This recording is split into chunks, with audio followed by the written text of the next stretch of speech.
नमस्कार दोस्तों। 3270 आयुष चिकित्सकों का रेज ऑब्जेक्शन का जो कार्य था वो संपन्न हो चुका है। और जिस तरह से बीटीएससी काम कर रही है उस अनुसार से मुझे लगता है कि रिजल्ट जल्द से जल्द बीटीएससी को घोषित कर देना चाहिए, क्योंकि जिस तरह के न्यूज़ आते हैं, बहुत सारी बातें हैं। अगर बीटीएससी इसमें तत्परता नहीं दिखाती है तो कुल मिलाकर यही कहा जा सकता है कि सरकार आयुष चिकित्सकों को लेकर गंभीर नहीं दिख रही है, यही कहा जा सकता है। लेकिन बात जो भी हो, यहाँ पर कुछ ऐसे लोग हैं जो बेगानी शादी में अब्दुल्ला दीवाना जो कहावत है वो चरितार्थ होता है। होम्योपैथिक बंधुजनों से अनुरोध भी है कि इस तरह की बातें न करें, बेगानी शादी में अब्दुल्ला न बने, क्योंकि जिनका भी भविष्य संवरेगा वो आयुष चिकित्सक ही होंगे। हम आप अगर चूक गए हैं तो ये हमारी गलती हो सकती है या फिर समय का दोष हो सकता है। बहुत सारे फैक्टर्स होते हैं किसी के सिलेक्शन होने में और किसी का सिलेक्शन नहीं होने में। कुल मिलाकर अब आप देख सकते हैं कि यहाँ पर जो लगातार केस किए जा रहे हैं, यह ऐसे हो रहा है कि कानून के वो हाथ में लेके खेलने वाली बात होती है।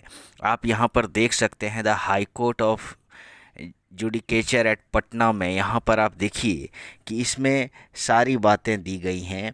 और ये कुल मिलाकर जो बात है ये आयुष के ही हैं, और जो ये बातें Ayush directorate department of health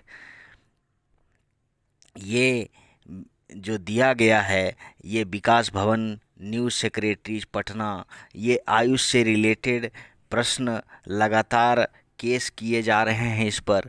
यह एक गंभीर विषय है। जिस तरह से पहले ही सीट शेयरिंग का लेकर सुप्रीम कोर्ट ने भी आगाह कर दिया था कि जो सीट शेयरिंग है, जो प्रेजेंट वैकेंसी चालू है, वो उसमें किसी भी तरह का बदलाव नहीं किया जा सकता है। इसके बावजूद लोग जो कहते हैं ना कि बार बार अंगुली करना, उस तरह की बातें हो रही हैं। देखिए, बिहार में जल्द होगी 3270 आयुष चिकित्सकों की नियुक्ति। सीट शेयरिंग का फार्मूला जारी, ये पहले से ही हो चुका था। इसके बावजूद आप यहाँ पर देख सकते हैं कि सुप्रीम कोर्ट के आदेश के बाद सरकार ने आयुष क्षेत्र के आयुर्वेद, होम्योपैथ और यूनानी विधा के बीच सीटों के शेयरिंग का फार्मूला पहले ही जारी कर दिया था। स्वास्थ्य विभाग की संयुक्त सचिव अलंकृता पांडे के हस्ताक्षर से यह संकल्प जारी किया गया है। इसमें 50% सीटों पर आयुर्वेद, 30% पदों पर होम्योपैथी और 20% सीटों पर यूनानी विधा के चिकित्सक बहाल किए जाएंगे। इस तरह की बातें पहले से ही तय हैं, और जो जिस अनुसार से हम जान भी रहे हैं, जिस अनुसार से हमारा सीट हमें दिया गया है, अलॉट किया गया है, वही रहने वाला है। इसमें किसी भी तरह का फेरबदल अब संभव नहीं है। आप केस कर लें, आप सुप्रीम कोर्ट चले जाएं, कहीं और चले जाएं, इस तरह की बातें एक हास्यास्पद स्थिति ला देती है। और ये हमारे 3270 आयुष चिकित्सकों की नियुक्ति में एक बाधा उत्पन्न करने जैसी बात हो जाती है। तो कुल मिलाकर आप अगर देखेंगे तो ये रुकावटें या फिर ये जो अफवाह फैलाई जा रही है, अफवाहों का बाज़ार गर्म किया जा रहा है, संशय पैदा किया जा रहा है, ये नहीं होना चाहिए।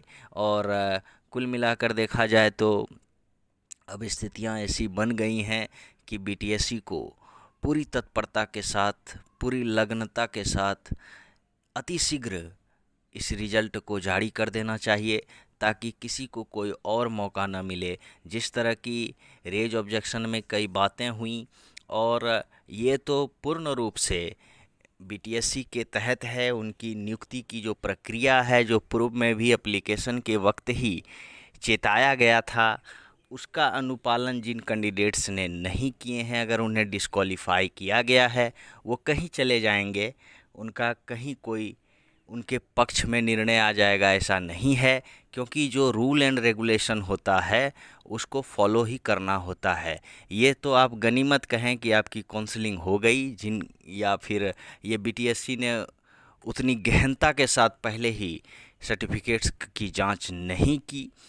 अगर जांच की होती तो कई योग्य लोग भी इसमें आते, क्योंकि 25 नंबर का जो कंप्यूटर में फीड हो गया वो प्राइवेट नंबर मिले थे, उसके बनिस्पत बहुत लोग काउंसलिंग में पहुँचे और कुछ मेरिट वाले लोग जिसको ओरिजिनल में 43 नंबर 44 नंबर थे, मैं नहीं कह सकता हूँ कि ये बहुसंख्यक थे, लेकिन कुछ अवश्य थे लोग जो छूट गए इस 25 नंबर के फेर में, क्योंकि कट ऑफ हाई चला गया।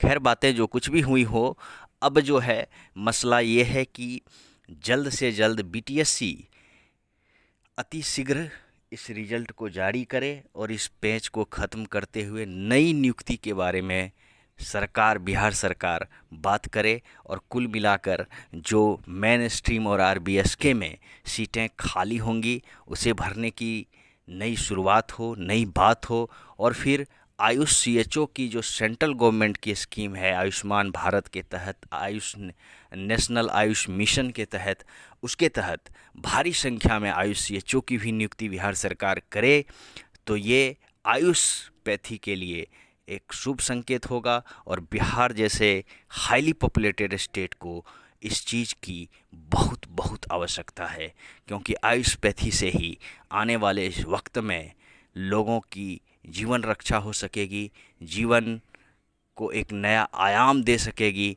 क्योंकि आयुषपैथी के थ्रू ही हम लंबे आयु की कामना कर सकते हैं विदाउट साइड इफ़ेक्ट। अगर हमें दवाई का सेवन करते हुए स्वस्थ रहना है तो आयुषपैथी को ही अपनाना होगा। इसी संदर्भ में बिहार सरकार को सोचना होगा और अधिक से अधिक आयुष चिकित्सकों की नियुक्ति करनी होगी। धन्यवाद।